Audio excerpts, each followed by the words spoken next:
Iran America मुज़ाकरात, Abbas Araghchi की Switzerland अमेरिकी वफ़द से मुमकिना मुलाकात। बड़ी खबर आ रही है, अमेरिकी मीडिया का दावा।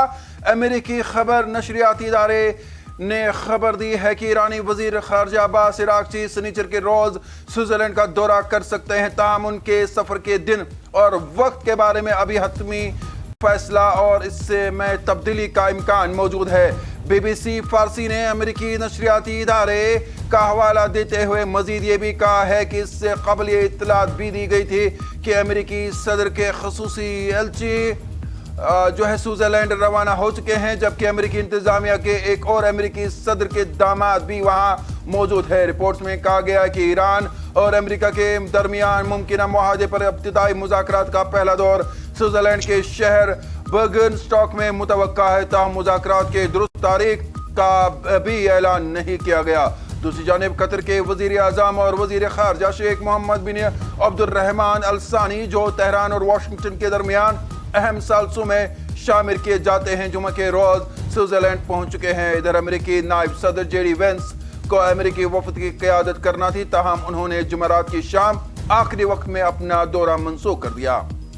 फिलहाल ये वाज़िया नहीं है कि वो आइंदा दिनों में स्विट्ज़रलैंड जाएंगे या नहीं। रफीक, हम देख रहे हैं कि जो नायब सदर है उन्होंने भी स्विट्ज़रलैंड का दौरा कर रात देर के मनसूख किया है, तो क्या कोई खतरे की घंटी बज गई है? जिस तरह से आपने भी कहा कि इजराइल शायद इस मुआहदे को नहीं मानेगा और वो ग्रेटर इजराइल की ओर रवा दवा है।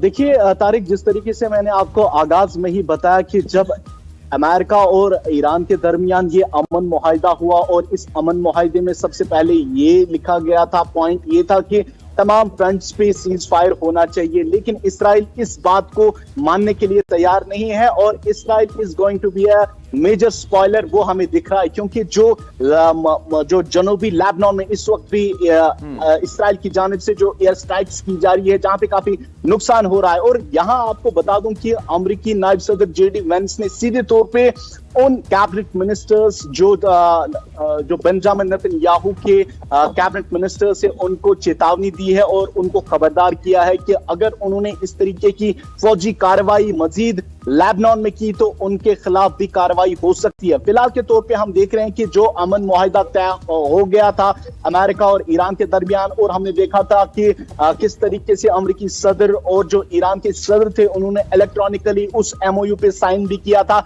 लेकिन अब कल यानी 19 तारीख को गुज़िश्ता रोज जो है वहां पे बराह रास्त बातचीत थी और अगले 60 दिन के लिए बराह रास्त बातचीत जो है वो अमेरिका और ईरान के दरमियान होगी। और सबसे बड़ा पॉइंट जो है वो यूरेनियम अफजुदा और जो जौहरी हथियार बनाने का प्रोग्राम जो है उस पर बातचीत करनी थी।